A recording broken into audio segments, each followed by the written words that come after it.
aqui no NUTEDS.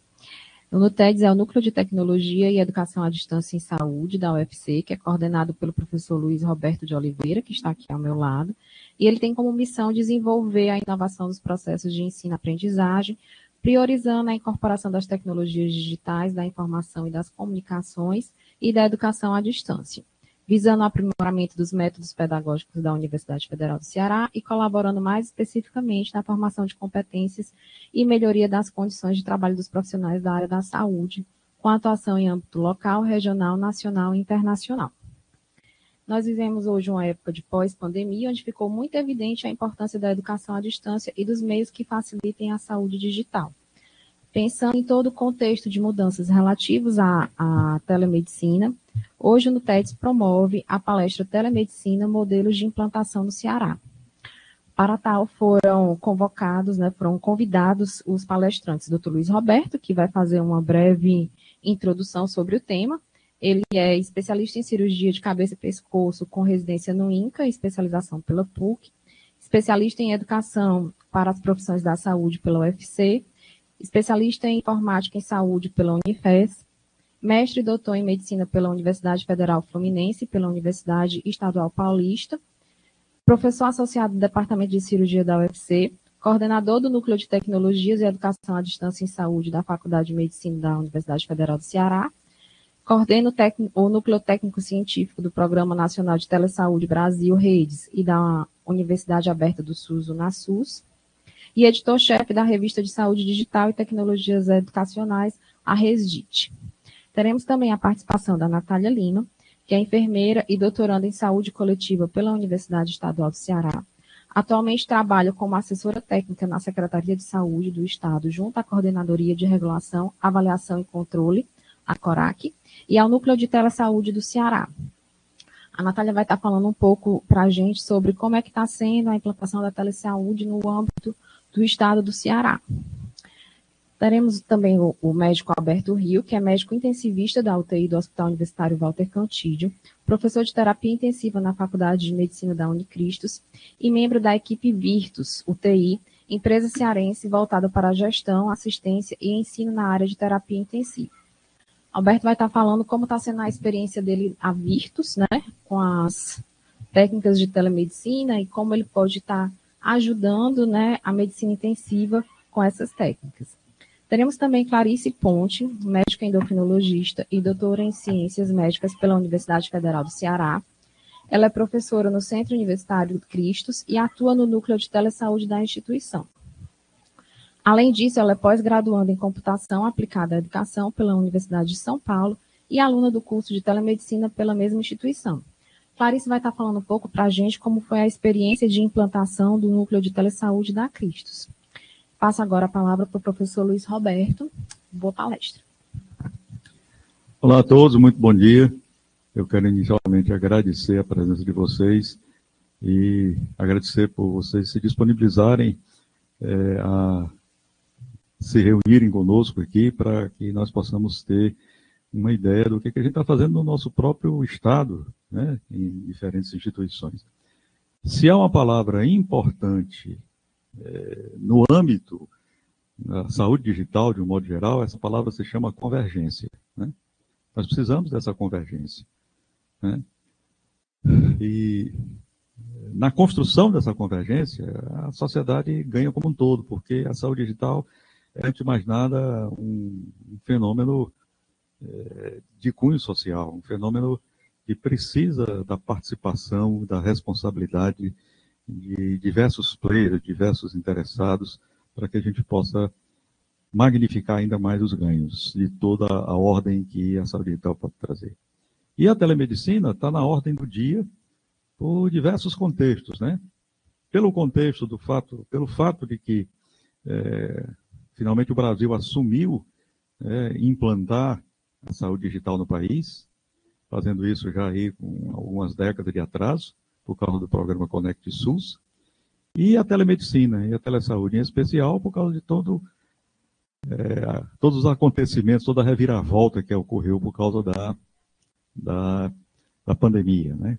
Já decretaram que a pandemia acabou, mas a gente não sabe realmente se isso é verdade verdadeira, porque estão aparecendo aí uma série notícias assim, muito rápidas a respeito de possibilidade de aparecerem outras cepas, etc. Mas, de qualquer forma, a gente sabe o seguinte, a telemedicina realmente não tem mais caminho de volta, né?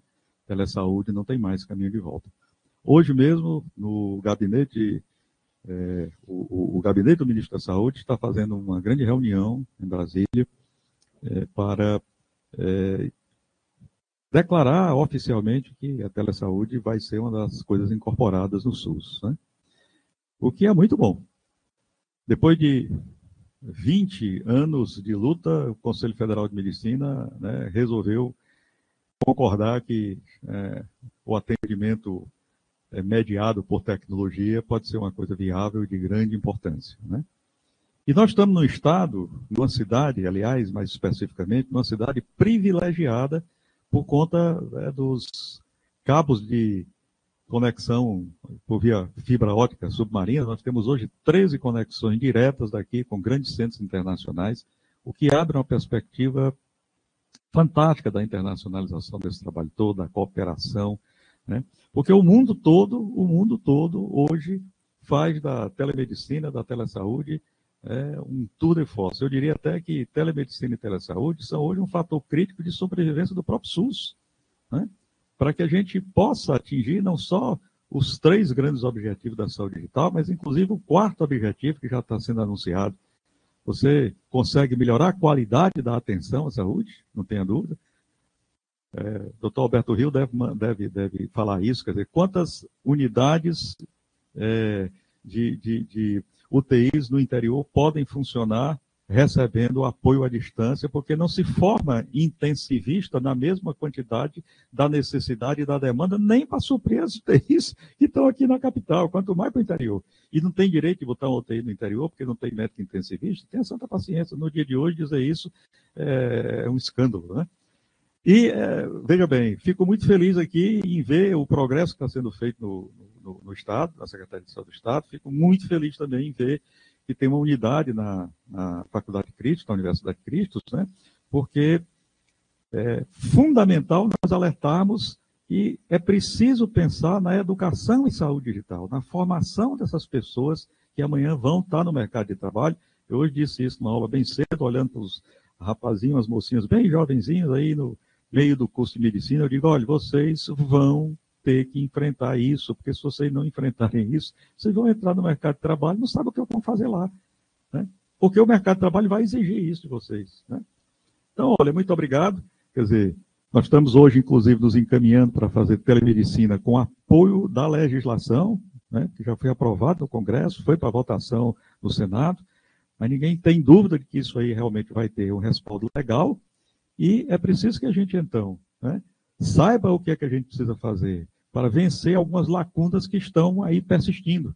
Uma dessas lacunas é a saúde digital não ter sido aprovada ainda como área de concentração, uma área aliás, área de conhecimento, que dificulta a colocação de mestrados e doutorados profissionalizantes.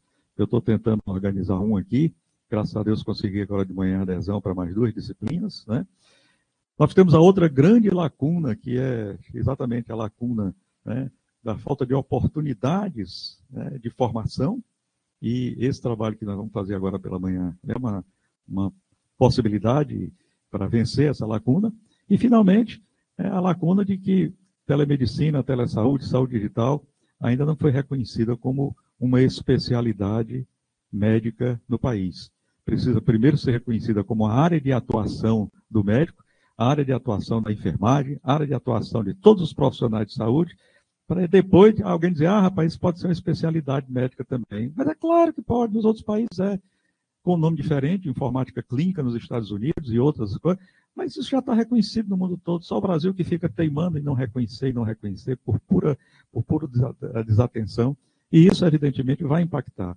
Vocês imaginem o que é hoje a Rede Nacional de Dados em Saúde. Dados de todas as pessoas, de todas as entidades de saúde do país, sejam públicas ou privadas, disponíveis na rede em interoperabilidade.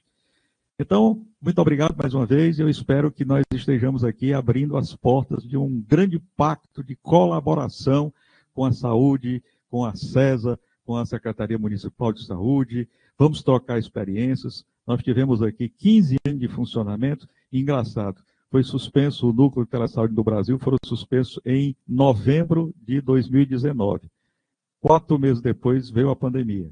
Já pensou se nós não tivéssemos sido suspensos? Né? Quer dizer, tivemos aqui 31 municípios atendidos com telecardiologia, tem uma história toda aqui no Nutedes, mas estão voltando, estão dizendo que vão expandir os núcleos, etc. e tudo, e que bom que a gente está colaborando, que a gente está sentando, que a gente está conversando. Muito obrigado, e agradecer também aqui a minha amiga Luziane, está compreendendo que ela é teimosa que nem eu, não larga, insiste, persiste, já estamos aqui com 28 pessoas para assistir a apresentação de vocês. Muito obrigado por permitirem gravar. Bem, vamos começar com a Clarice, né? A Clarice vai falar um pouquinho sobre a experiência do Núcleo de Telesaúde na Unicristos. Clarice, bom dia, obrigado pela participação. A palavra é sua. Oi, pessoal, bom dia. Então, queria inicialmente agradecer pelo convite, dizer que é um prazer estar aqui nessa mesa com vocês. Agradecer a Luziane, a Nutedes, cumprimentar aqui meus colegas. Então, posso apresentar minha tela? Vou contar aqui um pouquinho da história da implementação do Núcleo de Telesaúde da Unicristos. Deixa eu só abrir aqui a minha apresentação.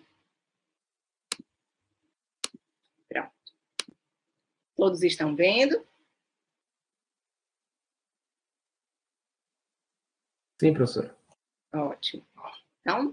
Então vamos contar como é que começou essa história.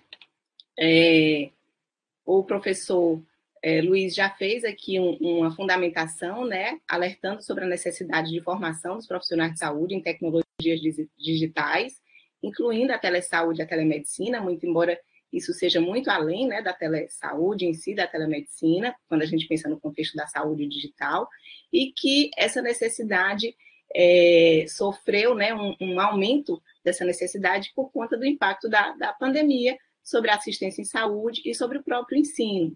Durante o período de distanciamento social, né, muitas vivências práticas da graduação dos cursos da área da saúde foram suspensas, né, os alunos ficaram sem vivências, e nós nos vimos diante dessas demandas, né, de permitir essa capacitação profissional em telesaúde e telemedicina, que é uma demanda mais antiga, e de permitir a continuidade de vivências. Então, nós tivemos, né, compramos esse desafio de implementar um módulo de telesaúde no curso de graduação em medicina. Inicialmente, foi criado um núcleo composto, né, pela coordenação pedagógica do curso, professores do curso de medicina, o laboratório de inovação e tecnologia da instituição, a coordenação também do laboratório de práticas em saúde, o time de marketing. Então, nós montamos uma equipe para poder implementar essas vivências, né, que inicialmente consistiam em uma linha de cuidado em diabetes. Então, os professores que estavam inicialmente envolvidos eram endocrinologistas.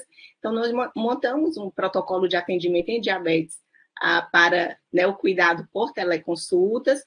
A gente tinha na equipe, né, nós temos na equipe endocrinologistas, um enfermeiro, técnicos de enfermagem, e ao longo do tempo, de 2020 para cá, que foi quando foi implementado, a gente conseguiu ampliar para as outras especialidades, como cardiologia, psiquiatria e geriatria.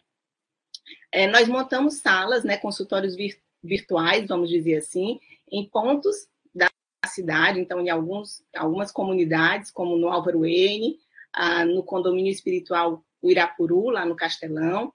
Montamos um consultório também na própria clínica escola da Unicristos, e essas consultas acontecem, né, com o deslocamento do paciente para esses pontos de atendimento.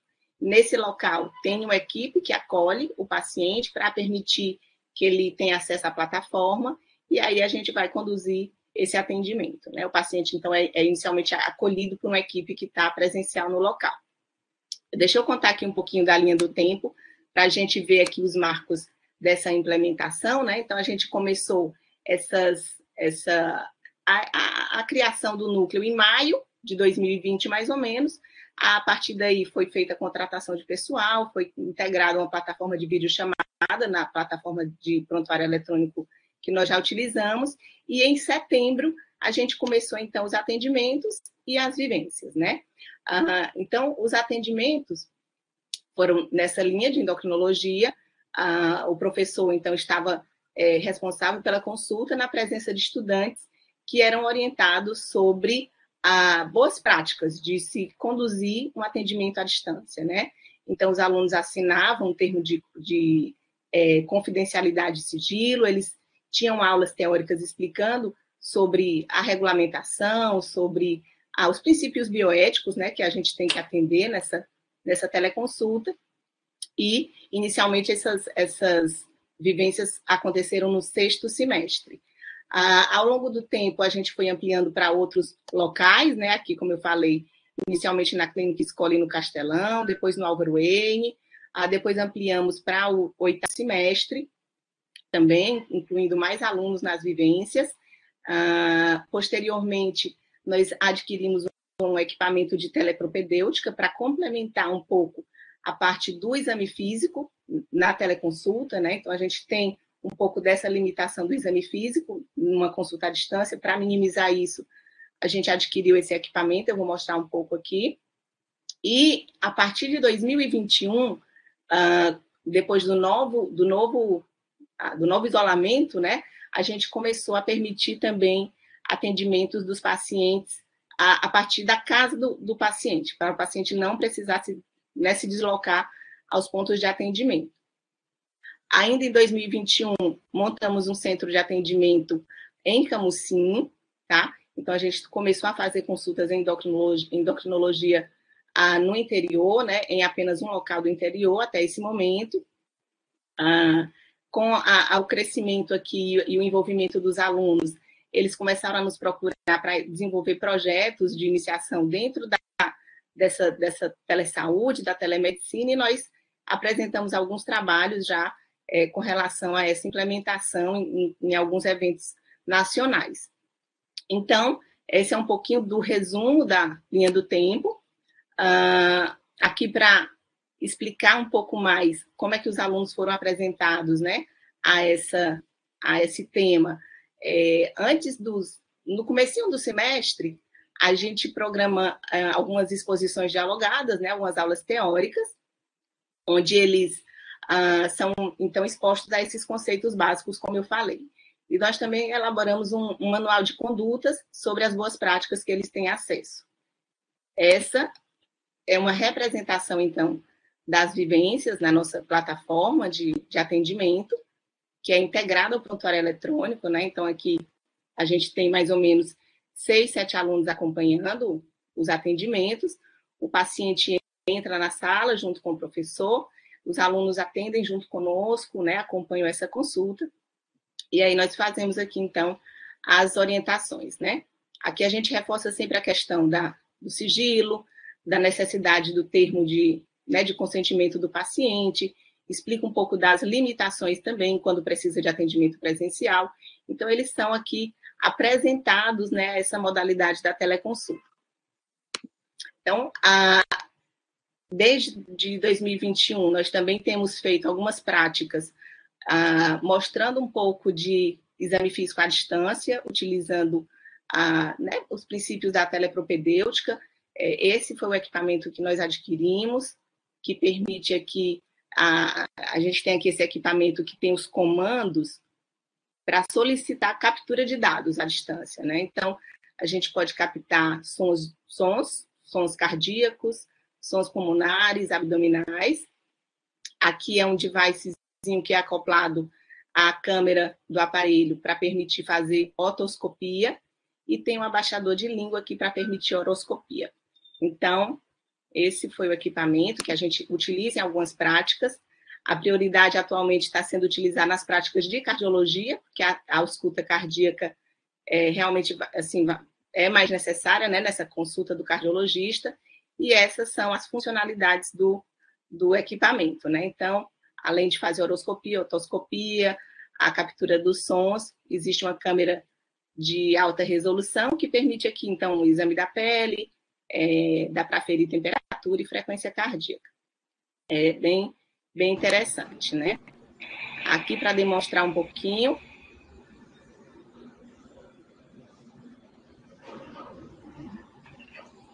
aqui na época que nós estávamos treinando ainda o manuseio desse equipamento que fica, então, nos pontos, né, de atendimento na comunidade. Então, essa é a jornada do nosso paciente. Ele inicialmente vai, então, agendar essa consulta, a consulta vai ser confirmada.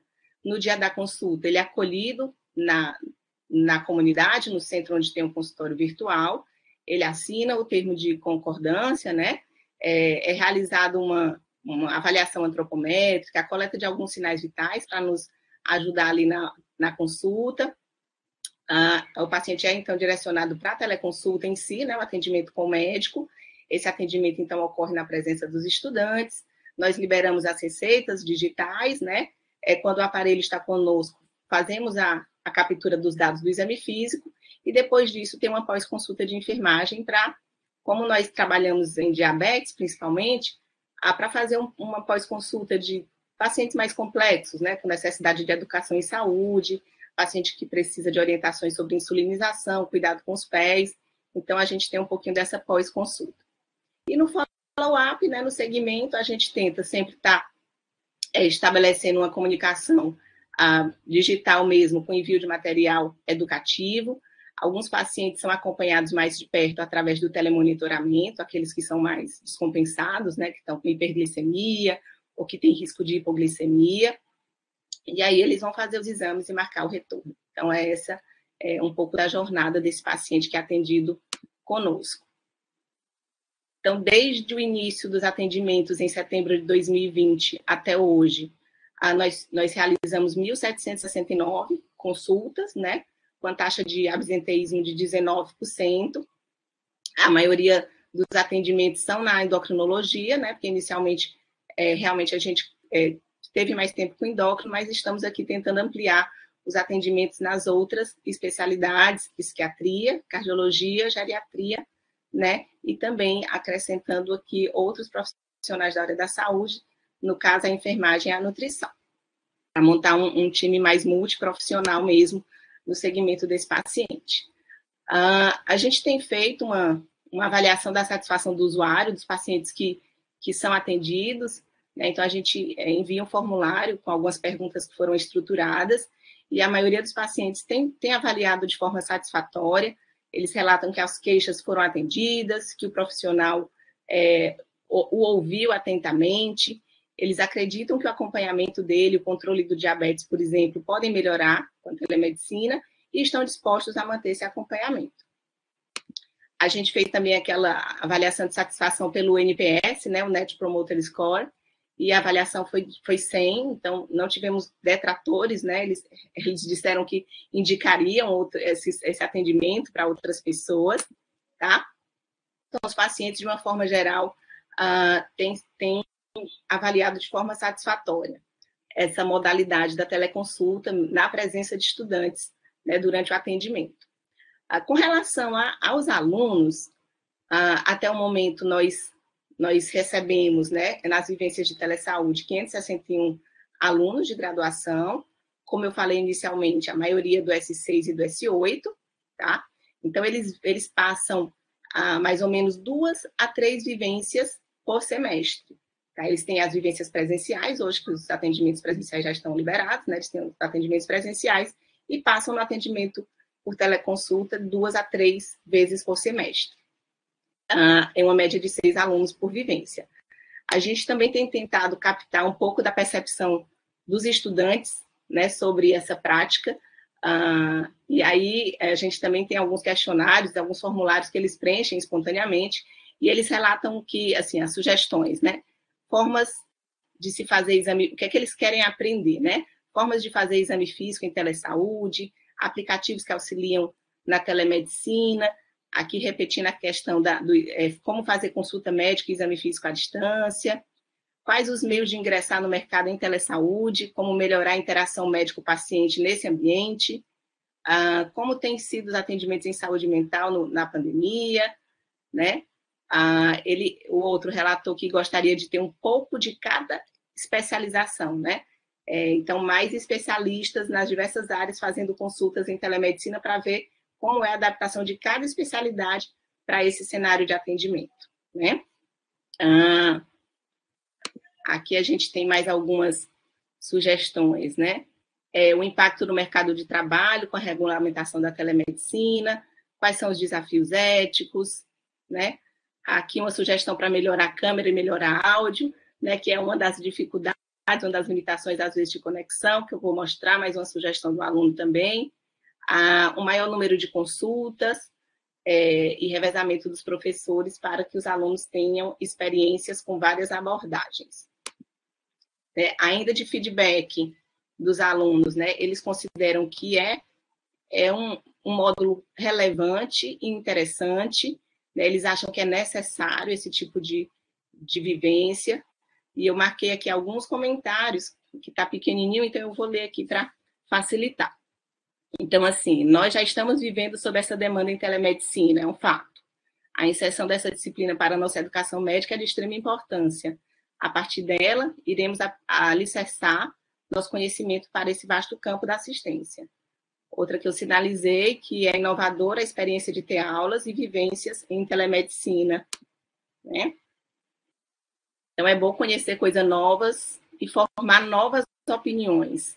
Então, até para eles adquirirem a maturidade, né, crítica para esse tipo de abordagem, né, e formar a própria opinião com relação a esse tipo de prática.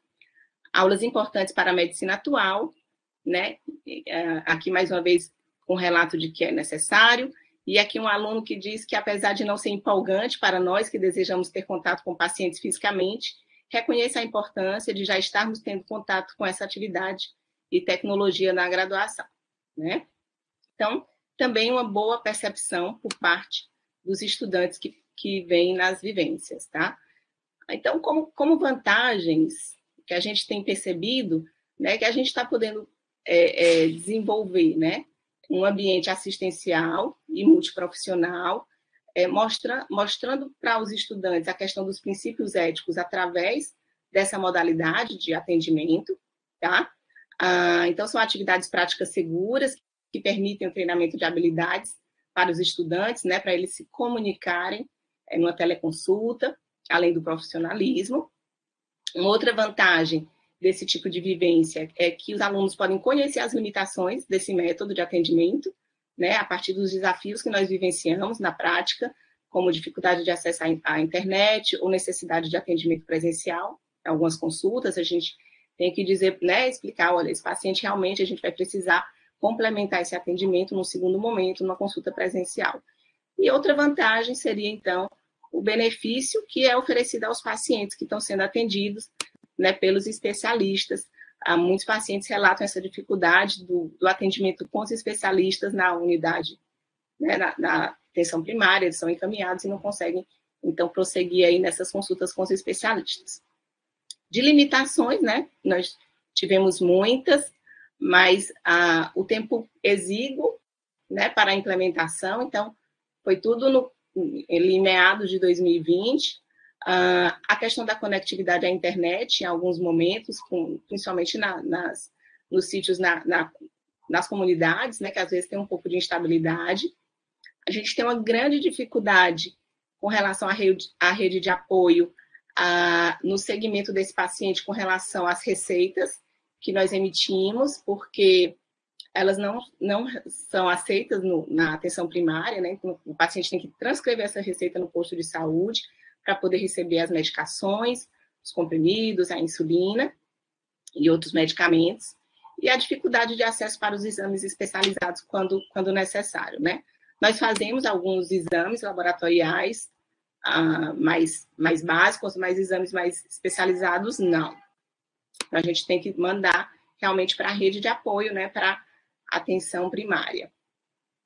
E aí a gente tem estudado aqui quais são os próximos passos, né? Então, com base até nos cursos, né, nos treinamentos que a gente vem fazendo, especialmente esse último agora que você citou, Luiziane, do curso de telemedicina da USP, né? Então, acho que a própria regulamentação nova, a resolução nova do CFM, tem um direcionamento para a gente trocar o termo TCLE, que a gente aplica com o paciente, para termo de concordância e autorização, né? Então, temos que atualizar esses documentos lá junto aos pacientes.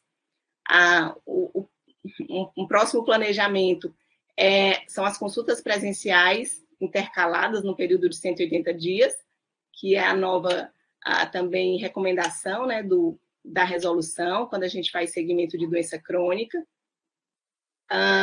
Um ponto que a gente tem visto muito de discussão lá no curso de telemedicina é essa questão da limitação do exame físico, e uma sugestão dos professores é que a sala, quando o atendimento é em um consultório, vamos dizer assim, virtual, é que essa sala seja equipada com câmeras além da câmera frontal, para a gente ter uma melhor visão daquele paciente, né? Então, câmera que permita a gente ver o paciente como um todo, de repente fazer um exame de marcha, pedir para o paciente, a gente até vê o fenótipo completo do paciente, né? Na nossa área da endocrinologia, ver o perfil de distribuição de gordura corporal. Então, quando a gente vê só o rostinho, fica um pouco mais comprometido, então uma visão maior das câmeras. A gente pretende inserir o tema em outros semestres e ampliar para outras profissões da saúde, né? Então, já tem enfermagem, nutrição, mas inserir os estudantes dessas áreas também. E aqui uma coisa mais, acho que mais um médio, longo prazo, talvez, aquelas cabines de teleconsulta, que também é outro tópico que tem sido discutido nesse curso que a gente tem feito. E como conclusão, né, então, sobre a nossa vivência, é que a implementação das atividades de telesaúde, então, foi realizada, mas está em constante transformação, né, porque nós temos que ter em mente que o currículo médico deve ser adequado às necessidades do sistema de saúde, e o entendimento de que uma teleconsulta, né, sendo um ato médico, deve ser baseada nos mesmos princípios, né, que norteiam a relação médico-paciente. Isso a gente tem que trazer como objetivo de aprendizagem para os alunos nessas práticas, para que eles realmente sejam formados e estejam mais preparados para quando terminarem o curso e forem para o mercado de trabalho, né, que provavelmente já estará aí com mais campo para a prática da telemedicina, após a formação deles, então, para que eles estejam aí mais preparados para isso. Então, essa é a nossa equipe. Acho que algumas pessoas são conhecidas, especialmente da Luiziane, que é endocrinologista, mas a gente também tem um enfermeiro, tem técnicos de enfermagem, envolvimento de alunos da iniciação científica. Tem sido uma experiência desafiadora, mas assim também muito prazerosa, né? Então, era isso que eu tinha para contar para vocês. Se tiverem alguma dúvida, quiserem alguma coisa que não tenha ficado clara, é só perguntar. Clarice, estou impressionada do quanto vocês cresceram em pouco tempo. 2 anos, né? De maio de 2020 para cá, nossa, foi um trabalho de gigante. Vocês estão de parabéns. Tudo muito bem organizado, viu? Dá gosto de ver. E obrigada pela palestra aí. Muito esclarecedora. Em pouco tempo você conseguiu falar de tanta coisa. Seu poder de síntese é maravilhoso. Parabéns. Obrigada. Aqui a palavra para o professor, porque ele quer fazer um convite para você. Clarice, parabéns. Eu sempre afirmo que nós temos grandes expertises no Ceará, temos todas as condições de sermos um grande polo nacional e internacional no desenvolvimento da saúde digital. Fico felicíssimo em ver você mostrando aí a utilização do TytoCare. Esse aparelhinho, muita gente não sabe, já está sendo vendido no Brasil, não sei se vocês compraram direto ou já foi com a representação brasileira. E esse aparelho, o projeto dele é de Israel. Um projeto tão bem feito que ele hoje está aprovado pelo FDA nos Estados Unidos e, portanto, está HIPAA compliance. Quer dizer, inverte completamente a logística de uma mãe, por exemplo, que está com um filho que está com a crise de garganta e que tem que sair, ir para emergência, com o garotinho no braço, etc. Esperar 1 hora, não sei o quê, para ser atendido por uma simples faringite, muitas vezes virótica, e o tratamento, a conduta, etc. vai ser. E tudo isso diretamente para o prontuário eletrônico. No Brasil não é necessário fazer telemedicina, não é obrigatório fazer telemedicina com prontuário eletrônico, você não pode deixar de anotar, mas se você faz com prontuário eletrônico, fica muito mais seguro fazer isso, inclusive com muito mais vantagens. Então, parabéns, né? E evidentemente que eu não posso deixar de lhe convidar para publicar conosco na nossa Regedit um trabalho mostrando essa experiência de 2 anos de implantação. Ficaria muito feliz em receber um trabalho de vocês e, ao mesmo tempo, convidá-la para participar como uma das nossas editoras associadas na Regedit. Vou formalizar esse convite, tá certo? Porque essa revista B2 da CAPES, está compreendendo? Está com um atingimento muito interessante e será um prazer abrigar um trabalho se mostrando isso. E vejam, a diferença que vão ter os cursos de medicina daqui para frente. Vão ter aqueles cursos de medicina que estão ensinando saúde digital e a ponta de lança é a telemedicina, e vão ter os cursos que simplesmente não estão ensinando. Né? É simples assim, muito simples. Né? Eu vou divulgar essas apresentações depois, está compreendendo? Até no lado chinês da Lua. Tá certo? Muito obrigado. Obrigada pelo convite, professor. Vai ser um prazer, sim, poder colaborar, tá? Fico feliz aí com que tenham entendido tudinho e tenham gostado aqui da nossa experiência. Tá, de parabéns, Clarice. Agora vamos com o Alberto Rio, que vai falar um pouquinho da experiência da Virtus aí, junto à medicina intensiva, como a telemedicina está ajudando também esse campo, está levando mais qualidade a locais de mais distanciamento. Alberto, vamos ver aí como é que vai ser a sua experiência. Obrigada pela participação, Alberto. Muito obrigado, Luiziane, muito obrigado no TEDS, muito obrigado, professor. Eu começo falando que, assim, vai ser extremamente complexo daqui para frente, depois da apresentação da Clarice, né, a gente fazer uma apresentação minimamente aceitável. Ela colocou o patamar lá em cima, né?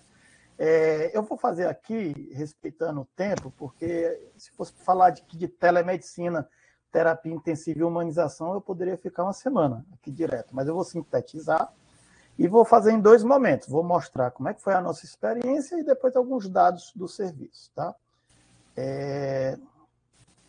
Vou mostrar aqui, só um minuto.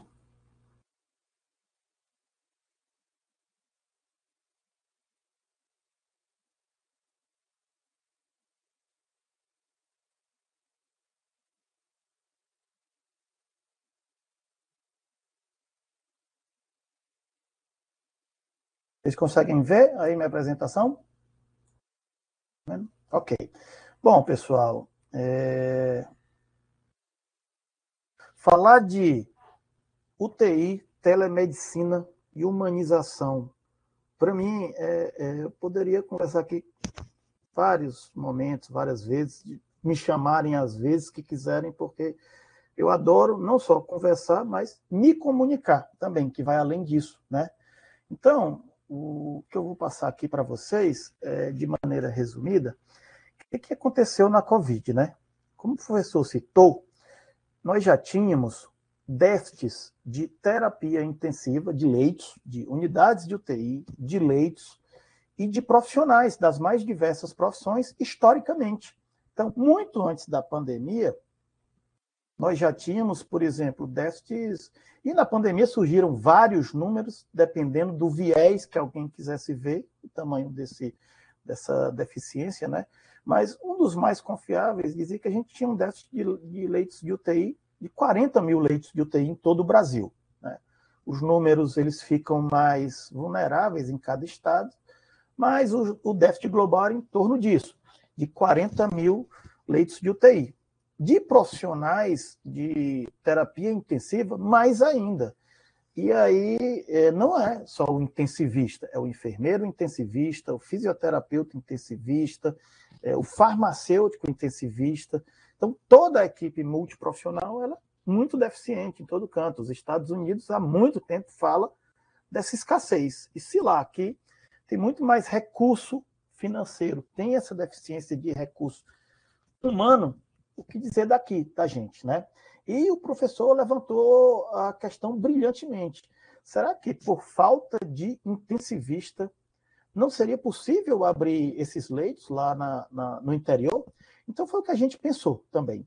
E só para compartilhar um pouco mais além dessa telemedicina organizada, oficial, durante a pandemia, eu trabalho no Hospital das Clínicas, né? Eu sou servidor da UFC, eu estimulei os residentes a irem para onde fosse, e muitos deles foram para o Leonardo da Vinci, e eu disse assim, vá, não se preocupe, que a tomada de decisão, que talvez é o mais difícil, o mais complexo, a gente faz junto.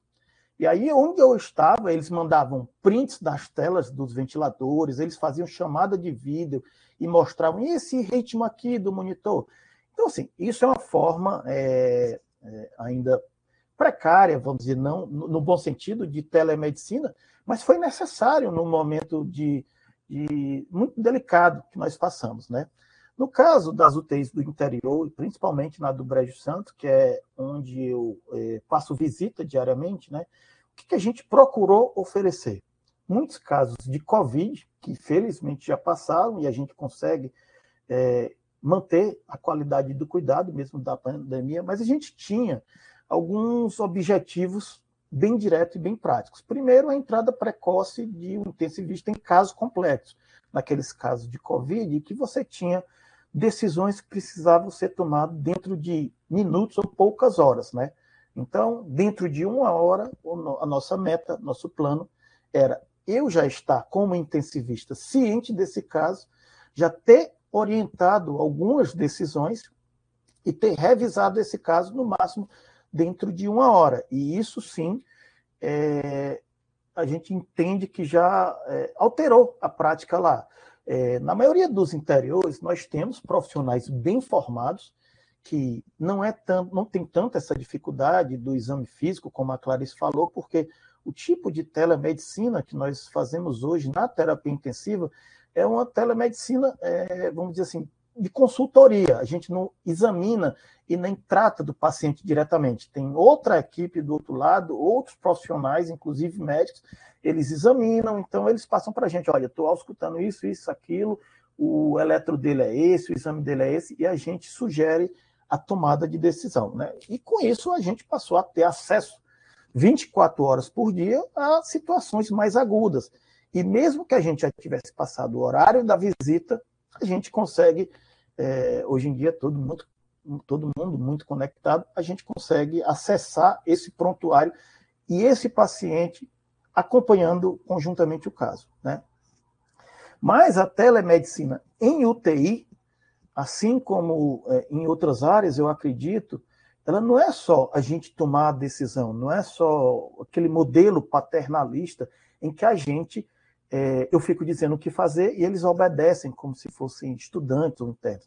É preciso que haja, e a gente trabalha para desenvolver isso através de teleencontros ou até de encontros presenciais também, eu acho que seja o equivalente das consultas e das aulas dos alunos que a Clarice fazia, de promover a liderança. A gente identifica quem ali pode ser uma âncora, um porto seguro para o outro lado da tela, e a gente procura estimular essa valorização dos profissionais de UTI, que é um resgate histórico, né? A terapia intensiva ela nasceu da enfermagem, e a gente busca constantemente resgatar essa importância, empoderando e valorizando as outras profissões, né? A enfermagem, a farmácia, a fonoaudiologia, a nutrição, a terapia ocupacional, assistente social, todos os profissionais. Hoje em dia, no Hospital das Clínicas, por exemplo, presencialmente, nós temos 12 categorias profissionais atuando na nossa UTI, e eu costumo dizer que isso a gente não vê nem em hospitais privados, né? Então, e nem em hospitais privados de outros estados, né? Então, é algo que é muito rico, né?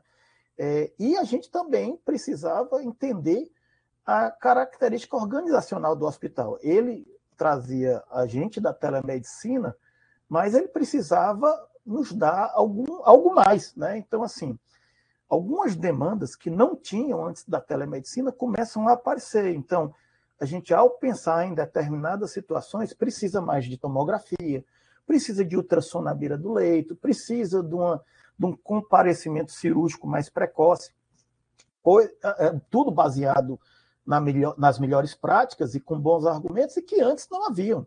Então, a gente precisa ter uma proposta desses hospitais, porque, por exemplo, se eu tenho um caso de um paciente grave, precisa de uma avaliação cirúrgica, aquele paciente não pode esperar o dia que o cirurgião vai estar lá de plantão. Então, a gente requer uma demanda maior, porque não adianta só botar um computador com a tela do outro lado, se a gente não vai efetivamente executar as melhores decisões, né? E a gente faz isso através desse monitoramento, a gente tem acesso aos dados, sinais vitais em tempo real do paciente, a gente apresenta para aqueles que a gente nota que ainda está deficiente as melhores práticas em evidências, acrescenta a experiência de intensivista da equipe, não só da experiência médica, mas a experiência de enfermagem e fisioterapia. A fisioterapeuta da nossa equipe, por exemplo, pode não estar escutando o paciente, mas de ver o display de um ventilador mecânico, ela pode sugerir perfeitamente mudanças no modo ventilatório daquele paciente, e a gente utiliza esses dados para poder retroalimentar a equipe. Olha, nós estamos pedindo muitos exames ainda, vamos tentar diminuir os exames de sangue desnecessários, e a gente faz isso através de uma educação continuada, tanto remotamente quanto presencial. E a gente procura, no dia a dia, reforçar que a terapia intensiva em telemedicina ela é uma só equipe, a equipe presencial com a equipe que está do outro lado da tela. E cada pessoa compreender seu papel e sua responsabilidade, já adiantando um pouco das dificuldades, né? Então, o que eu vejo um pouco no interior é que alguns problemas, algumas dificuldades, algumas barreiras que a gente passou aqui há 20 anos atrás, quando eu comecei nas UTIs, a gente vê ainda, e é questão de valorizar o técnico, valorizar as outras profissões, empoderar e ver que esse cuidado na terapia intensiva, ninguém faz mais sozinho, não existe mais isso. Eu costumo dizer, apesar de ser fã da tecnologia, que a maior revolução em terapia intensiva é a humanização, que a gente se fala UTI humanizada, cuidado humanizado, acolhimento, mas isso já existia, em algum momento do tempo se perdeu, e o que a gente está fazendo é um resgate, e esse é o maior avanço que eu vejo atualmente na terapia intensiva. E que cada profissional daquele, ele tem o seu papel a contribuir, tanto que no começo a gente tinha que insistir, interromper os colegas médicos para eles darem voz para os outros profissionais, e hoje já isso é feito de forma bem harmônica, já se começa falando, apresentando o paciente por outros profissionais, né? O objetivo, a gente mostra no começo, no meio e durante, que o objetivo é levar a melhoria para todos, melhorando o paciente, todos nós melhoramos, né? Aqui é um modelo de checklist escrito que a gente apresenta, em que a gente aborda vários aspectos do cuidado, nutrição, ventilação mecânica, sedação, analgesia, e aí tem espaço para cada profissional intervir. O farmacêutico, o nutricionista, o fisioterapeuta, o enfermeiro, até a família, se estiver presente, muitas vezes parte da gente, ao identificar uma situação complexa, dizer, vamos chamar a família para participar da nossa televisita, para a gente poder conversar, eu me apresentar, até para quebrar um tabu, né? Aquele doutor lá de Fortaleza vem dar pitaco aqui, ele nem está vendo meu parente querido, né? Então, isso aí a gente traz, não tem a mesma coisa do toque físico ainda, mas a gente já encurta essa distância, né? Isso aqui já é um checklist eletrônico também, que a gente apresenta, e assim, existem várias maneiras da gente fazer isso, e até acessando o prontuário eletrônico do paciente, né? E um ponto-chave que eu considero é a gente procurar envolver essas equipes multidisciplinares, né? Planejar cada passo do processo de monitoramento, apresentar e incentivar as melhores práticas do cuidado e gerenciar os dados sobre o desempenho. Por exemplo, o pessoal ainda está tendo alguns eventos adversos, como perda de sonda, extubação acidental, e a gente vai mostrando que não basta só ter a telemedicina, tem que isso aí impactar, não basta você ter o processo, você tem que ter o desfecho adequado.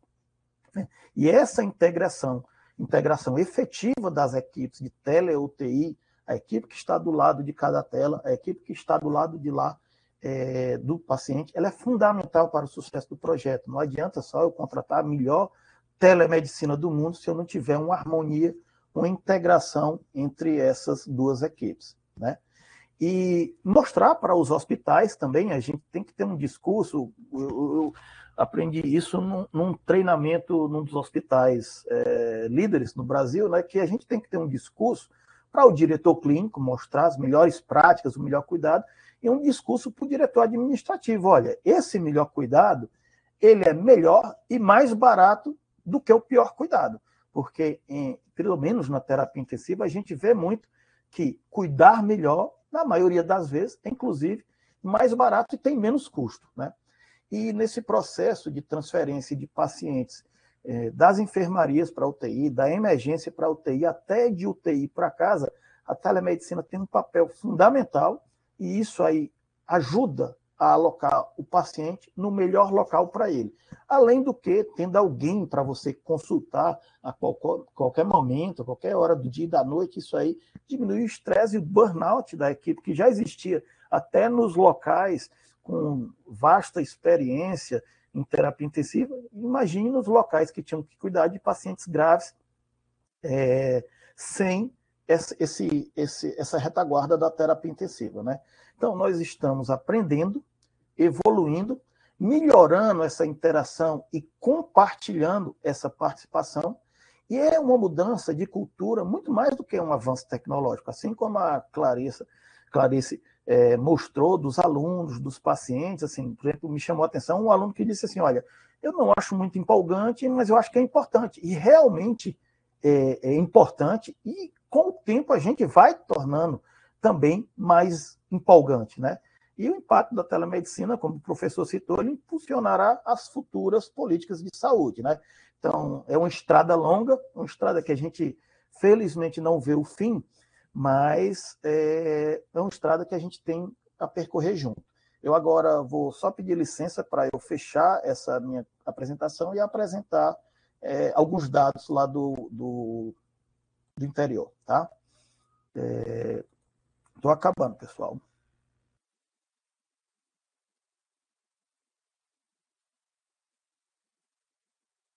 Deixa eu olhar aqui. Eu acabei desligando meu webcam.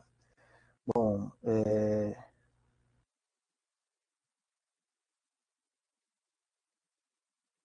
Bom, para finalizar, vou apresentar aqui um pouco do trabalho que a gente faz, né? Então, nós somos uma empresa inovadora, especialista em terapia intensiva e que visa melhorar os resultados, os desfechos, através de uma equipe de alta performance, né? Então, que são as estruturas que a gente utiliza nas visitas, e isso aí pode levar até a beira do leito do paciente, né? Então, a gente, através desses totens, dessas estruturas, a gente passa leito por leito, interage com os pacientes, a gente realmente não consegue tocar no paciente, mas é quase isso, tá? Essa é a nossa equipe, e é uma equipe incipiente ainda, mas nós temos médicos, fisioterapeuta, enfermeiro, e cada vez mais a gente vai planejando implementar e aumentar essa equipe. Ainda existe espaço para farmacêutico, nutricionista, para toda a estrutura de recurso humano que a gente utiliza na parte presencial, a gente pode utilizar também através da telesaúde. Nós estamos atualmente em Tauá, no Iguatu e no Brejo Santo, né? E nas cidades maiores já tinham estrutura, e em outras foram criadas verdadeiras UTI, em containers, em enfermarias, mas faltava realmente a presença do intensivista. E essa presença pode chegar agora, né? Então, a gente presta assistência, gestão e ensino, tudo isso planejado.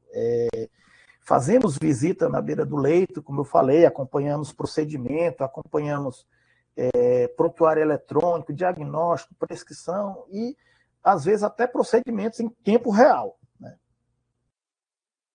Nós temos uma média de pacientes dias atendidos desde o início da pandemia até aqui no Brejo Santo, que foi o primeiro, quase 7.000 pacientes, no Tauá um pouco mais de 3.000 e o Iguatu, que é o mais recente, em torno de 1.000 pacientes. E a gente, através dessa gestão, dessa organização que a gente tem, a gente mostra até para a própria equipe de UTI, que às vezes na beira do leito lá fica um pouco distante desses números de gestão, mas a gente mostra que, ao tomar determinadas decisões e condutas, diminuiu o tempo de ventilação mecânica, diminuiu o tempo de permanência, evitamos eventos adversos, evitamos problemas relacionados à assistência de saúde, e com isso pode haver, em alguns casos, economia para ser aplicado em outros pontos que necessitam, né?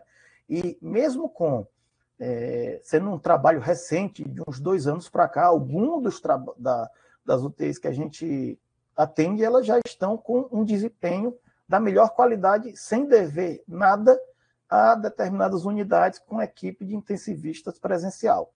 Então, a gente também apresenta algumas palestras específicas direcionadas para a necessidade de cada serviço.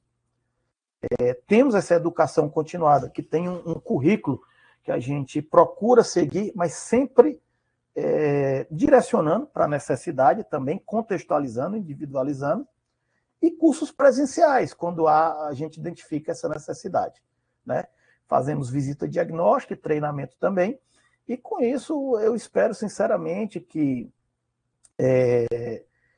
essa telemedicina ela se expanda, ela atinja e beneficie outras pessoas.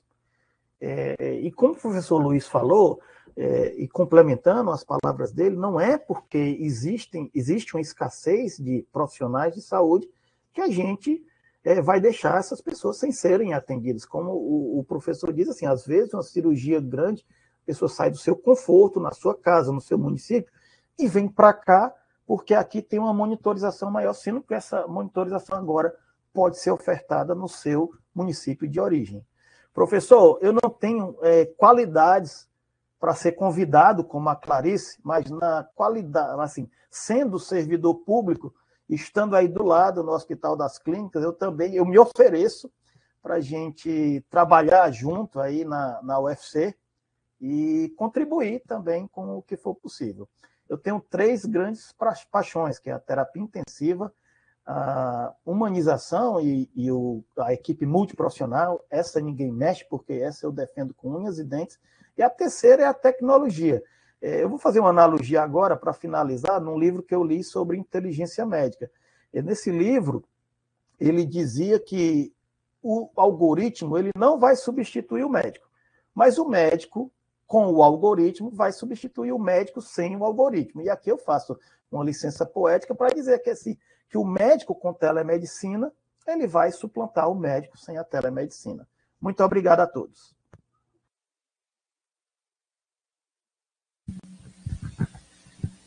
Alberto, você tem uma outra qualidade que fica logo patente nas suas primeiras palavras: humildade intelectual.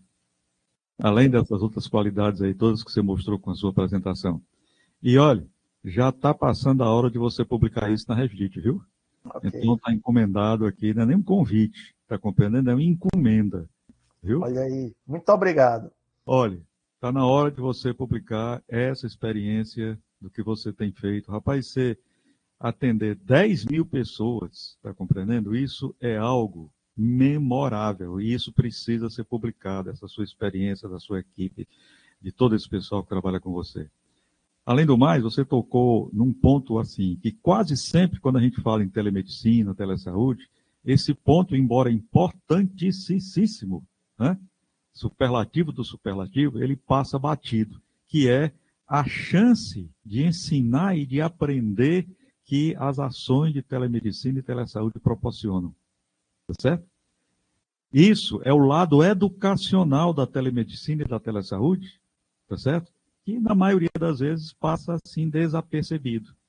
As pessoas que estão recebendo orientação, essas reuniões que você está fazendo, e ainda mais, você faz uma coisa que é híbrida, que é muito melhor na área da saúde quando você faz coisas híbridas, faz momentos presenciais, momentos à distância, tá certo? Porque isso potencializa, está compreendendo, todo o trabalho, toda a aprendizagem. Outra coisa que você mostrou muito bem, que é essa mudança de atitude quando os profissionais da equipe passam a trabalhar em pé de igualdade, né? Que não é só a figura do profissional médico, etc. e tal. Nada disso, rapaz. Todos os profissionais de saúde são importantes. Nós hoje enfrentamos isso na saúde digital, que é quando vamos montar, está compreendendo? A famosa equipe, ou quando vamos montar a força de trabalho, é você ter os profissionais de tecnologia de um lado, sem nenhum diálogo com os profissionais que são da área de administração, que são os profissionais da área que fazem o aporte tecnológico, mas utilizando toda a gestão e governança e etc. E os profissionais de saúde, tá certo? Que é o grupo clínico. Esses três grupos ainda têm um diálogo muito pobre no país. E isso não é correto, porque isso não coloca a saúde digital para frente, tá certo? Então, assim, hoje é um dia brilhante, eu estou aqui, já parabenizei aqui a nossa colega, porque ela escolheu pessoas de excelente qualidade para a nossa palestra hoje, está compreendendo? Eu lhe parabenizo e você está convidado também a visitar aqui o nosso setup aqui, pobre, mas é nobre, a Clarice também, e a Natália, sem dúvida, e eu vou passar aqui a palavra para a Luiziane, para dar continuidade. Obrigado, viu? Muito obrigado.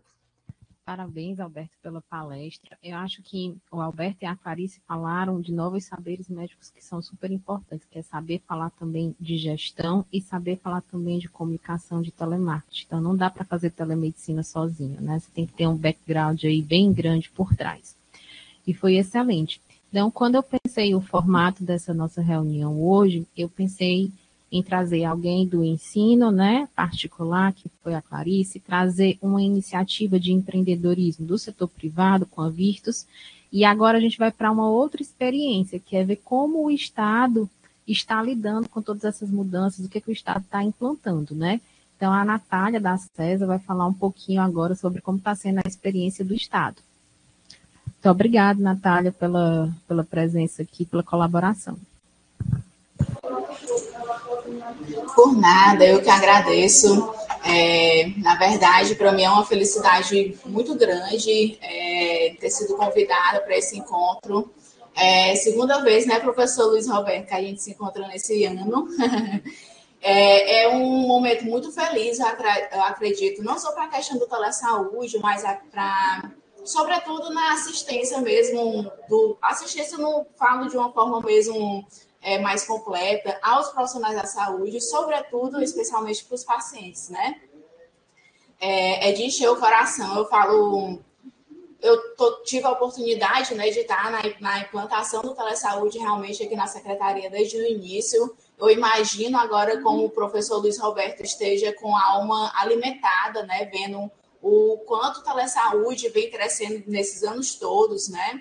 Então, realmente, esses encontros, né, que acontecem, eles são muito positivos, né? Tanto pela questão da troca mesmo, né, de conhecimento, como também na partilha e divulgação do telesaúde aqui no estado do Ceará, né? A gente vai se conhecendo aos poucos.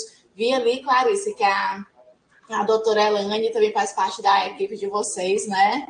Ela também fez parte da nossa equipe no comecinho, então fico feliz demais de ver que ela conseguiu dar uma continuidade. Ela com certeza enriqueceu muito a equipe, tanto que trouxe tantos pontos positivos, né, da experiência que já vem acompanhando a telesaúde há muito tempo. A experiência também do Alberto, né, do doutor Alberto, que é muito boa. Inclusive, doutor, a gente também vem engrandecer esse trabalho que você vem desenvolvendo, né, na parte da Secretaria de Saúde do Estado.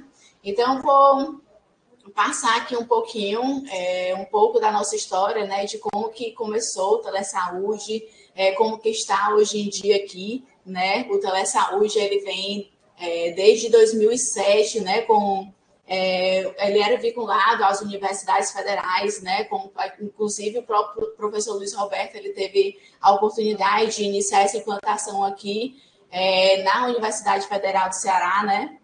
E em 2013, houve uma ampliação do telesaúde, né? E aí essa ampliação, teve uma vinculação direcionada às secretarias estaduais de saúde, onde começa a nossa história, né? E aí, nessa ampliação, o pensamento dessa ampliação com o telesaúde nas secretarias foi de melhorar essa proximidade, né, mais ainda em relação aos municípios, de estar fortalecendo de uma outra forma o Sistema Único de Saúde, né? Então, em 2017, teve um grande passo do telesaúde, que é com a integração do telesaúde às centrais de regulação do Estado. Então, esse foi um desafio muito grande. Foram 10 meses de conversa, né, entre o Núcleo de Telesaúde e as coordenadorias e as centrais de regulação, que na época elas eram integradas, né, tanto a Central de Regulação Estadual quanto a Central de Regulação Municipal. Então, foram, né, inúmeras conversas para se chegar a um consenso de um fluxo, né, que foi instituído justamente a partir de uma CIP, né, com conversa com todos os secretários, o fluxo de regulação do Estado, né. E aí a gente iniciou apenas com 5 especialidades, né. E aí algumas pessoas perguntam, mas por que essas 5 especialidades, né? Por que não foram outras, né? A princípio, foi analisado as especialidades que mais tinham demandas judiciais nas centrais de regulação, né? E o próprio Ministério da Saúde, que deu uma chamada, né, nas centrais de regulação, para informar que o telesaúde seria uma via, né, a possibilidade mais concreta para se melhorar o que existia de mais do maior desafio que existe na centrais de regulação, né, que são as filas, os tamanhos das filas, né? E aí, com essa ideia do telesaúde também, ela tanto agrega na questão da melhoria das filas, mas ela também agrega várias outras qualidades, né? Como a questão da própria qualidade da regulação, né? Porque a diferença, sobretudo, né, do núcleo de telesaúde ter incorporado às centrais de regulação, é de ter um especialista regulando apenas a fila da sua especialidade, né? E apenas essa ação, ela contempla, ela consegue agregar, ela consegue alcançar pontos positivos, acredito que até imensuráveis, né? A gente traz, às vezes, alguns pontos, alguns indicadores, mas muitos indicadores quantitativos, né? O qualitativo, muitas vezes, ela não fica tão palpável quanto a gente gostaria que fosse, né? Até porque a parte qualitativa, ela é bem extensa, né? Bem complexa. Então, a gente iniciou, né, com a dermatologia, a hematologia, ortopedia, otorrino e uro.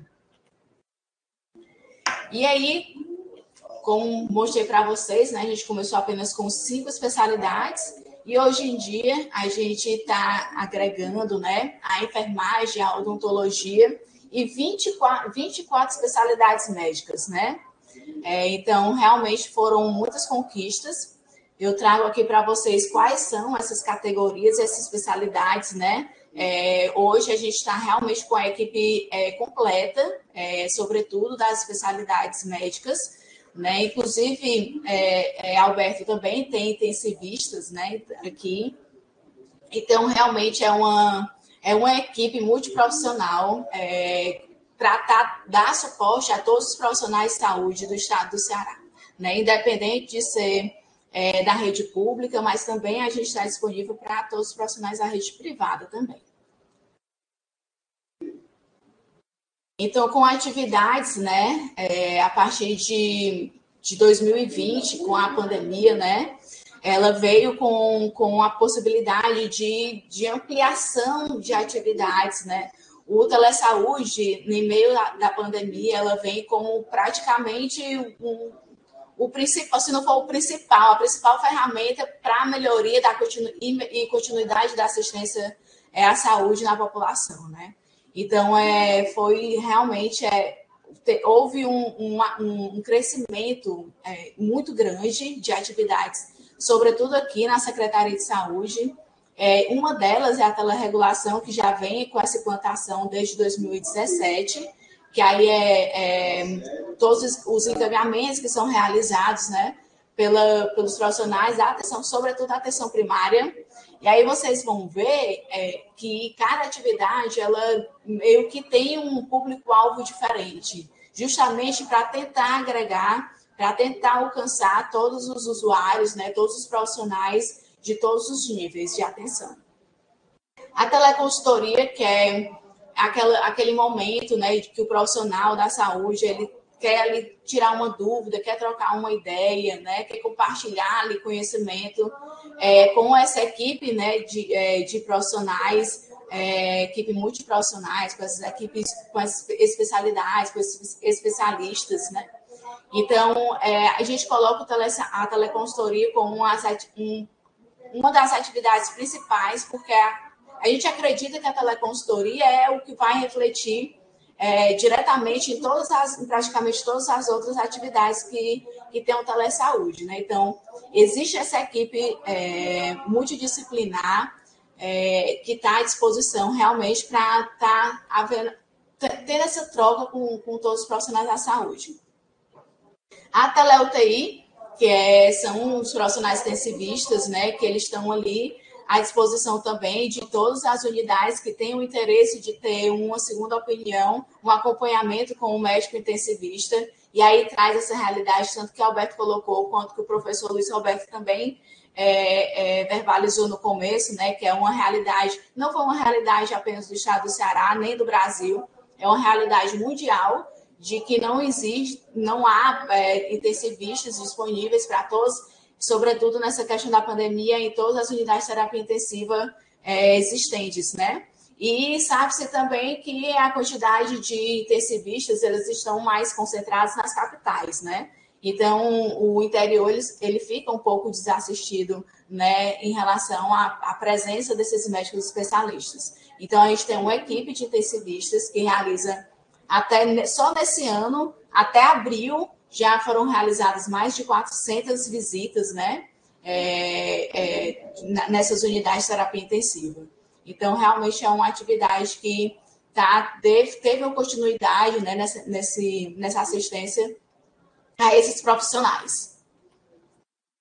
Tem o Telecovid, o Telegripe, que é uma ferramenta também que está à disposição para o público em geral, onde há enfermeiros, há profissionais médicos também que estão assistindo a esses usuários, né, a esses pacientes.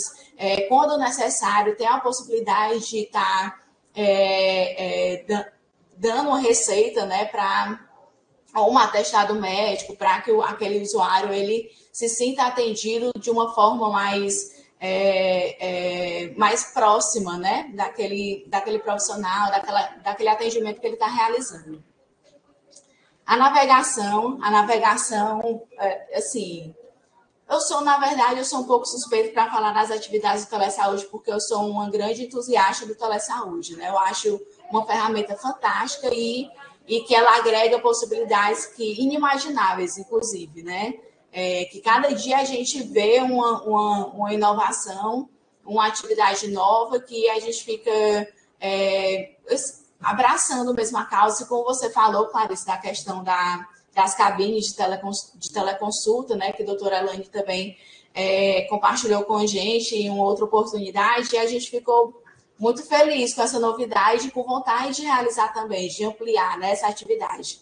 Então, a navegação, ela é o acompanhamento de pacientes oncológicos. Então, o médico especialista que está acompanhando, está regulando ali a fila dele no sistema de regulação estadual, ele identifica aquele paciente que ele é suspeito ou até mesmo diagnosticado com câncer. Então, o que ele faz? Ele separa todos esses pacientes em um local onde esse paciente vai ser acompanhado. Então, tem uma outra pessoa que, a partir do momento, para a gente, na Central de Regulação, pacientes oncológicos é a prioridade máxima. Então, a partir do momento que está com aquela prioridade, que está naquela planilha, ele é agendado na primeira vaga que tiver disponível. Então, tem uma pessoa que liga para esse paciente para garantir que ele vá naquela consulta, ou para fazer o agendamento no dia que ele realmente possa, mas para garantir que ele realmente vá, né? Que a gente tenha realmente uma preocupação com para que ele compareça, né, diante da situação de saúde dele, né? Além disso, a partir do momento em que ele é agendado, há um acompanhamento desse paciente no sentido de se saber se foi realmente para a consulta, se naquela consulta foi solicitados mais exames, né, que aí a gente vê a possibilidade se pela secretaria a gente pode facilitar, acelerar esse acesso desse paciente até o início do tratamento. Então, assim, a gente tenta realmente fazer esse acompanhamento. Atualmente, a gente está com 5 especialidades, no qual a gente está conseguindo fazer esse acompanhamento. Gostaríamos de estar em todas, né? Mas, realmente, as coisas vão aos poucos, né? A gente vai melhorando nossos serviços, ampliando na medida que possível, mas tentando também garantir a qualidade da assistência, né? Também não adianta a gente querer abraçar o mundo, né? Né? Mas a gente também tem que, nesse caminhar, estar garantindo a qualidade da assistência. Existe o trombolítico, que é uma equipe que fica disponível de domingo a domingo. São mais de 10 cardiologistas que ficam no Hospital de Messejana, dando assistência. Aí são várias atividades, né?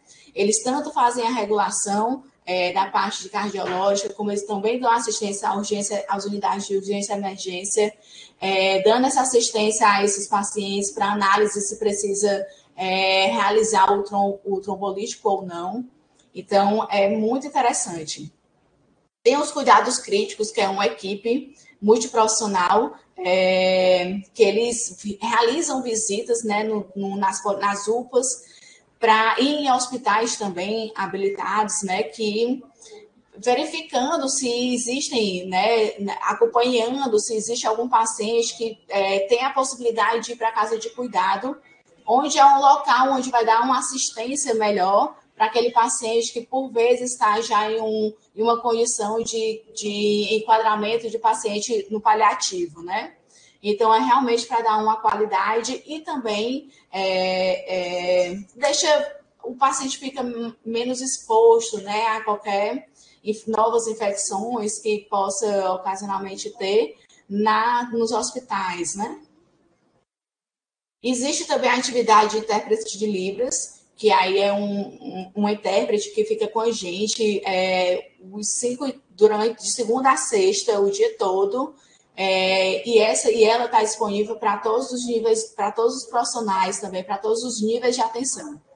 Então, eu compartilho aqui um pouco só para vocês, né, terem um pouco mais visualmente uma noção melhor dos públicos-alvos, né, que a gente agrega. A gente realmente tenta abraçar todos os níveis de atenção e da população em geral também, né?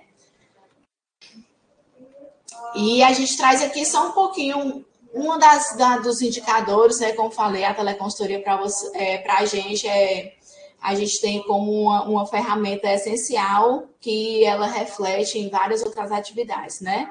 Então, só nesse ano, até maio, já tiveram mais de 700 teleconsultorias realizadas, né? Uma média aí de 150 mês. Existem 3 possibilidades, 3 meios onde esse profissional ele pode estar realizando a teleconsultoria, que é pelo Saúde Digital, que é o site da secretaria, né?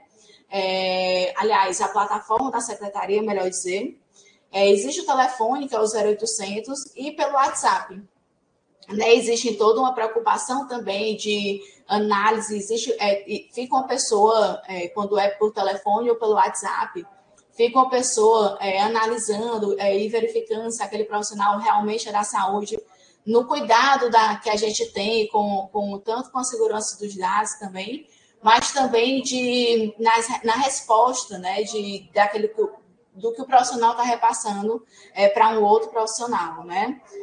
Sobretudo quando é profissional médico, né, que a gente tem um cuidado quando está uma resposta para um outro profissional no que diz respeito a tratamentos, né? Que a gente sabe que tem alguns tratamentos que ficam realmente, não digo restrito, mas é o mais indicado, um acompanhamento médico, né? Digamos assim. Então, a maioria das nossas teleconsultorias é realizada por profissional médico da atenção primária. A especialidade mais solicitada é a dermatologia, né? O município que mais realiza teleconsultoria é o município de Fortaleza. De todas as avaliações realizadas, né, percebeu que foi identificado que 75% evitou o encaminhamento para uma unidade secundária, uma atenção secundária ou terciária, né? Então a gente fica muito feliz com esse resultado, porque realmente é o nosso objetivo na teleconsultoria principal. A média de respostas, a gente está com a média alta, que é a máxima, né? Que a gente também fica muito feliz de saber que os profissionais estão satisfeitos com a resposta que eles estão recebendo, né?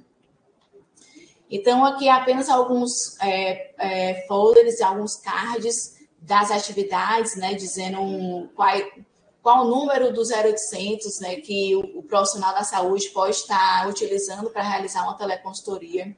O número do WhatsApp. Nesse meio aqui, nesse folder do meio, tem o passo a passo de como é que realiza a teleconsultoria pela plataforma Saúde Digital. No cantinho aqui, um comunicado de como que realiza, né, como solicita um intérprete de Libras. E aqui no cantinho direito inferior tem uma assistência, né, que é o plantão psicológico, que a secretaria também disponibiliza, e qual o passo a passo que o profissional deverá fazer para ter assistência a esse plantão psicológico. E aqui esse é um pouquinho, né, da nossa galeria,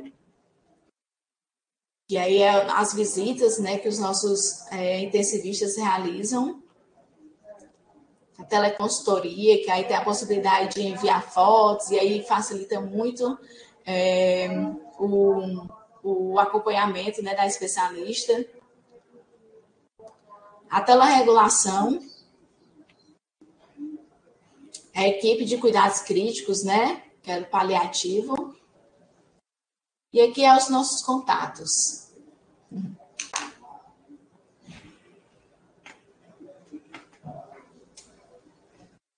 E aí é isso, pessoal, que eu compartilhei com vocês um pouquinho só das nossas experiências, né? Das nossas atividades que a gente tem até então. Eu fico aqui à disposição. Mais uma vez, eu agradeço o ambiente, o espaço, né? Para poder compartilhar todas essas atividades. Fantástico, Natália. A gente não tem ideia de tudo que o Estado está fazendo. Aí quando você chega numa explanação dessa, que você começa a ter ideia do quanto está bem capilarizado já no Estado, né? Excelente. Qualquer médico pode utilizar o sistema de teleconsultoria? Eu fiquei com essa dúvida. Sim, qualquer médico pode utilizar o sistema de teleconsultoria. Ótimo. O doutor Luiz Costa, que é o coordenador da regulação, estava querendo dar uma palavrinha, queria fazer uma pergunta, falar alguma coisa. O Luiz, se eu quiser ligar o microfone.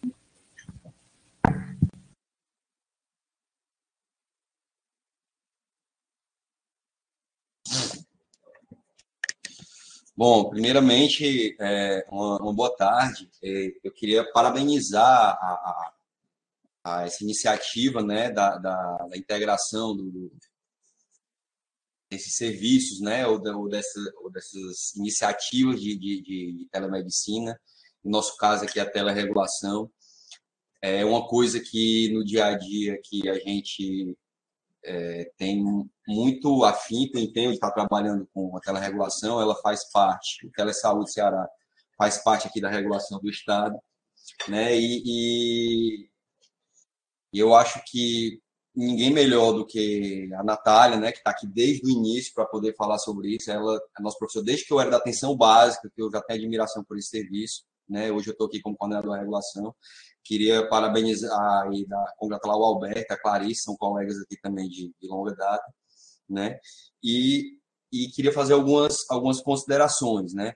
E uma provocação no bom sentido. Assim, quando foi falado assim, que foi chamado um serviço do ensino, do privado, tudo, eu hoje me pego me questionando sobre essas coisas. Assim, se existe realmente uma diferença entre, por exemplo, aqui o que a gente faz gestão e ensino, porque cada vez mais a necessidade e os acontecimentos têm nos levado a estar envolvido com ensino, com gestão, com assistência, com tudo, né? Às vezes é muito difícil a gente saber a diferença entre essas coisas, né?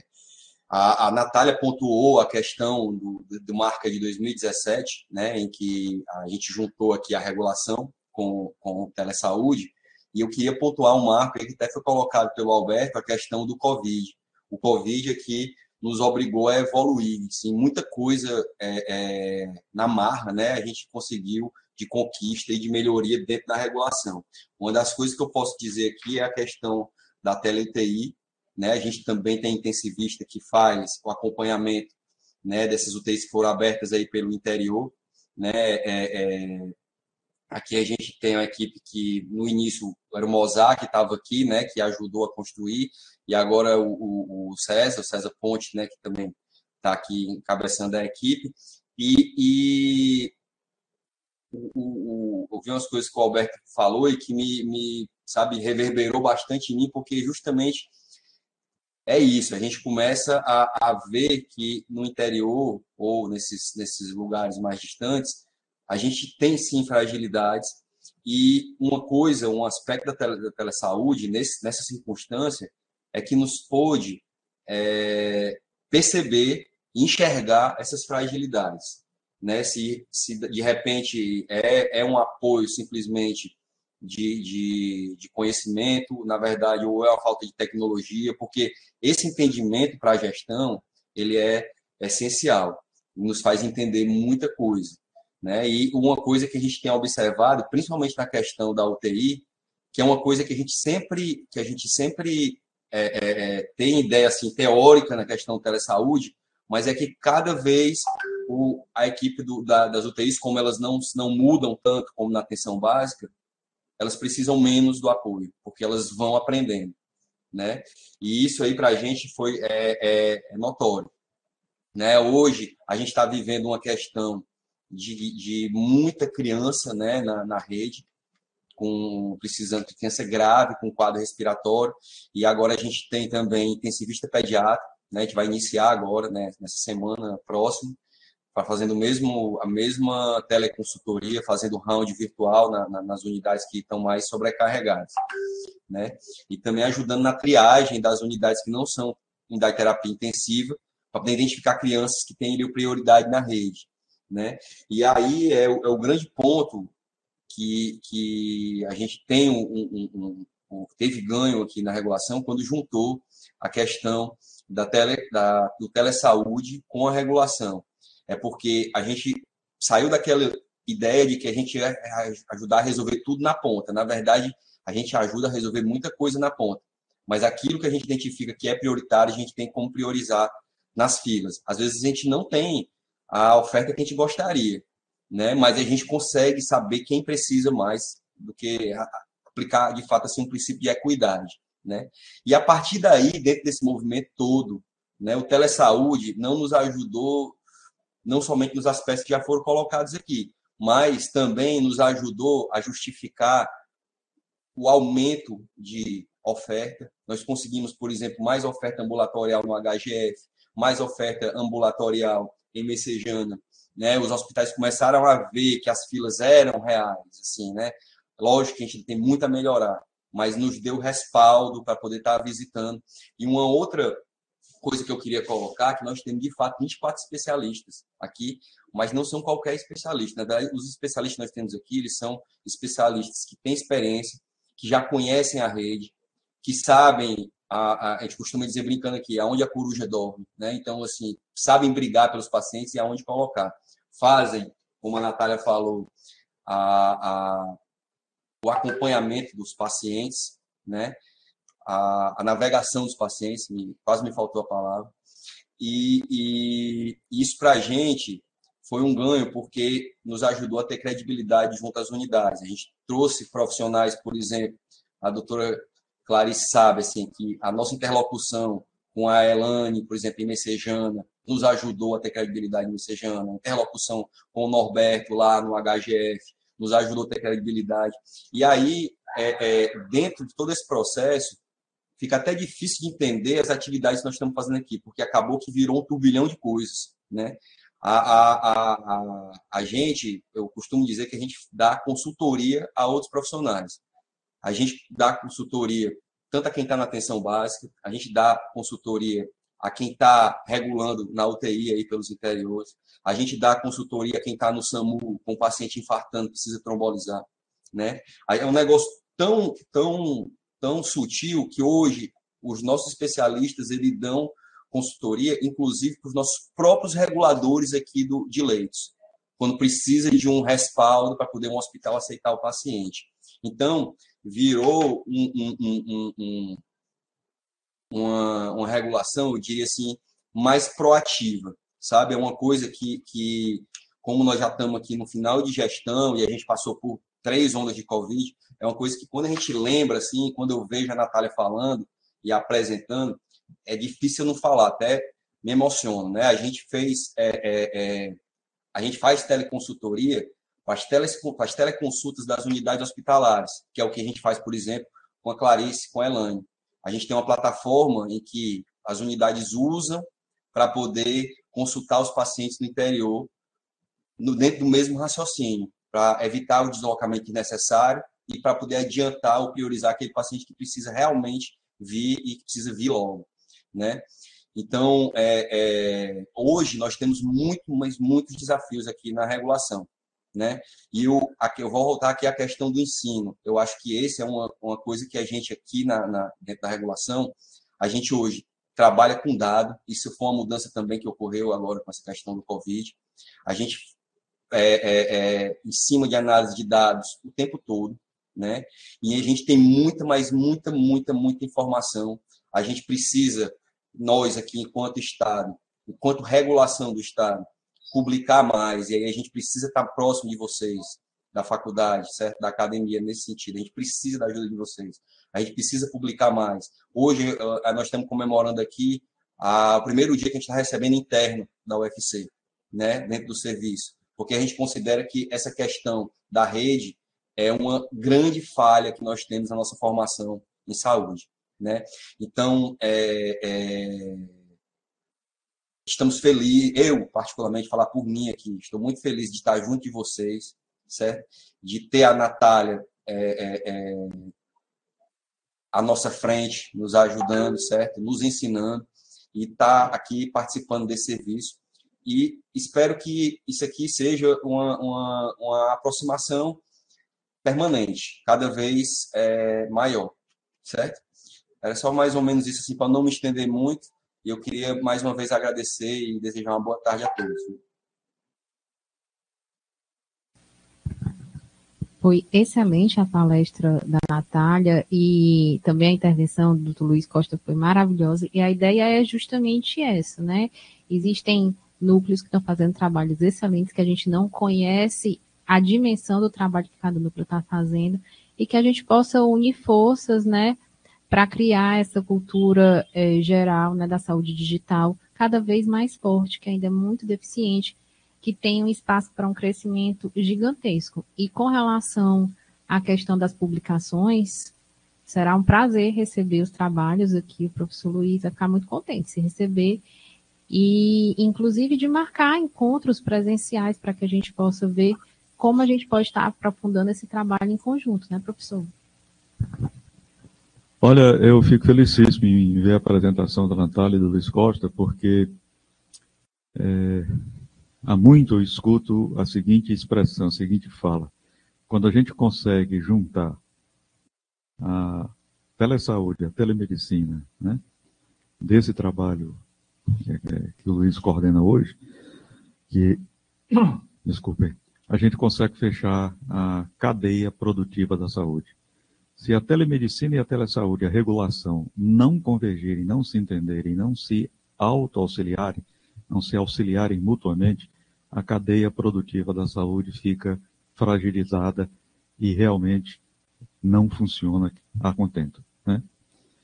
Outra coisa, Luiz, fique certo que você falou a palavra certa, que a gente realmente faça uma apresentação, aliás, faça uma aproximação que seja uma coisa de caráter permanente. Porque isso deve começar e não deve ter final Nunca, né?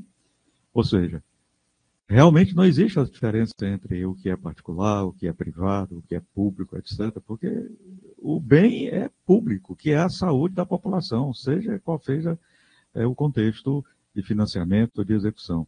Então, realmente, a gente precisa encontrar caminhos de convergência.